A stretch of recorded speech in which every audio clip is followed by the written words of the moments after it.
government cover-ups. You want answers? Well, so does he. He's Alex Jones on the GCN Radio Network. And now, live from Austin, Texas, Alex Jones.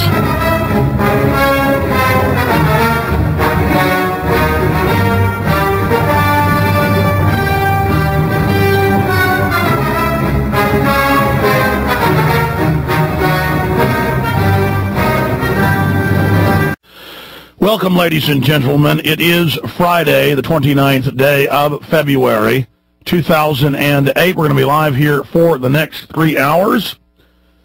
We have a top economist, Mr. Roubini of the New York University's Stern School of Business, joining us.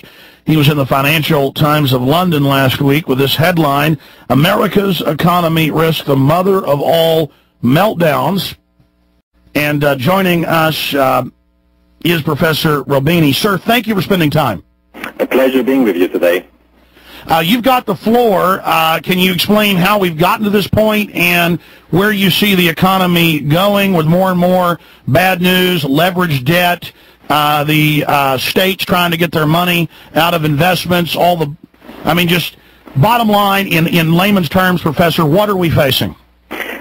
In layman's terms, we're facing a pretty severe recession. In my view, the recession has already started when you look at all sorts of economic indicators, like there is no job creation, demand is falling, the housing recession is getting worse, the firms and the consumers are nervous about the future, inflation is rising. It's obvious that economic activity is contracting, and this is going to be a pretty severe recession. Last time around, we had a recession in 2001. It lasted only 8 months. I fear this is going to be a longer and more protracted recession that may last 12 to 18 months. So something very painful for jobs, for employment, for incomes, for consumption. I know you're not political, but we need your analysis. President Bush comes out and says we're not even going into a recession and everything's wonderful. Is that them trying to shore up a panic, or what's happening? Yeah, saying we're not in a recession is not accepting reality. You go around America and you ask people, they're worried about their jobs. They're worried that now inflation is eroding the value of their incomes. The price of gas is going up, the price of energy, the price of food, the price of all sorts of goods, and wages are not going up. So people are really being stressed. That's why consumption is falling. The value of the homes are falling. People cannot use anymore their home as an ATM machine and borrow against it. Oil is at $100 per barrel. Gasoline is going to be soon enough at $4 per barrel. You have now a slack in the labor market with job losses. Confidence is down for the consumers. You have a credit crunch in the mortgage market. Interest rates on consumer debt are going up. Americans and households are being pinched in a severe way like they haven't been for 20 years now. Have we, since the 70s in my opinion, have we hit the wall, or will we hit the wall when everyone's maxed out and then we have all these cascading events coming together? Greenspan's telling the big oil producers, get out of the dollar, which it seems to me all we've got left is our fiat currency, sir.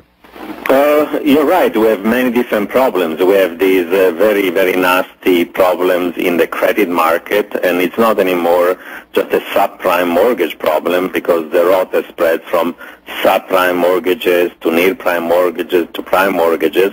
And it's not just mortgages. You have now default rates rising for consumer credit, auto loans, credit card, student loans, and it's not just residential real estate. Now there's a beginning of a bust in commercial real estate, and then you have this problem you suggested of rising oil prices and rising inflation, and at the same time we have the weakening of the value of the dollar, and soon enough the foreigners might not want to buy our assets because they're losing value by buying things that are losing value in their own currencies because of the fall of the dollar. So we have a widespread of real economic and financial trouble ahead of us. As an economist, as a forecaster, on the good side, how do you see this playing out? What, a 1, 2, 3 year recession? On the bad side, you talk about total economic meltdown. Can you talk about what the good side might look like from your past experience versus the bad side? Well, for the time being, I'm quite pessimistic. I believe that this recession has already started and only started, so it's going to last longer than the previous two ones that lasted only 8 months. It's going to be more like 12 to 18 months. So there is light at the end of the tunnel, but it's going to be after we've had a massive increase in unemployment, losses of jobs, of incomes. These financial losses are going to spread from one part to the other of the credit markets and the financial system. On the good side is that now Washington is getting it and the Fed is getting it, so there is a stimulus with the Fed reducing interest rates quite aggressively. There's been a fiscal stimulus in terms of this package that was passed by Congress. But all these things are not enough because there are millions of houses that are now underwater. The value of their homes is less than the value of their mortgages, and therefore they have a huge incentive to walk away. We'll have to think about some policies are going to keep people in their homes and reduce the number of foreclosures, because potentially you have something like 15 to 20 million households who might be underwater and might essentially bankrupt and default on their mortgages. So we need a plan, and that plan is not yet in Congress on how to deal and avoid this massive tsunami of defaults and foreclosures ahead of us. Well, you're a highly respected professor and PhD in economics, and a lot of your advice has been, heeded at least by some. What would you do that's different or added to what the current captains of the situation are doing? There are several things you can do. We probably need not just to freeze the reset of some of the mortgages, but we need an across-the-board freezing of that. We need to stop foreclosures not just for 30 days, but probably for at least 6 months. We might need to change our bankruptcy laws in ways that the bankruptcy judge can cram down and force a reduction in the value of the mortgages as part of the restructuring of the debt of those who cannot pay their bills. So there are many things we can do in terms of trying to reduce the amount of financial distress for the households that are now going bankrupt or in foreclosure. That's what we need to do. The Financial Times talks about the 12 stages. Can you mention some of the most important? How far into those 12 different events we are that could cause a meltdown? And what do you think the percentage chance is we're going to have a huge meltdown versus just a deep recession? I worry about the financial meltdown because we've never seen such a severe crunch in financial and credit markets for the last 30 years or so. I'm not going to enumerate every step, but of those 12 steps, I think that the first one is that the housing recession is getting worse rather than better. Home prices are falling now at a rate that's going to be closer to 20% when everything happens. We have now these problems in mortgages spreading from subprime to near prime to prime. We have commercial real estate now being in trouble. We have consumer credit with auto loans, credit cards, and student loans being in trouble. We have all these leverage loans that finance all these leverage buyouts that are now getting in trouble.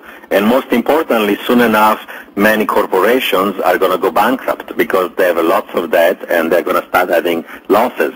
The rate of defaults by corporations in the last 2-3 years was very, very low, while in a typical recession it spikes to 15% of corporate bonds going into default.